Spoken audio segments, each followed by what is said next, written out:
Power on the Hans laser handheld welder. Press and hold the wire feed button for 3 seconds.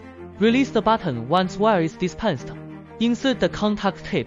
Trim the excess stainless steel wire using pliers. Secure the contact tip using a hex key. Access the settings menu.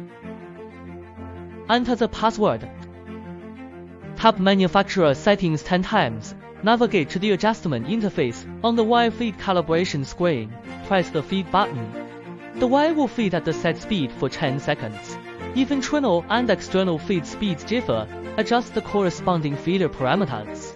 Install the welding gun contact tip. Tighten the security screw. Mount the dual wire feed bracket. Adjust the liner position according to the required length. Note the scan frequency for dual wire fillet welding. The recommended setting is 15 Hz. Enable laser output and wire feed functions. Dual wire fillet welding demonstration, stainless steel.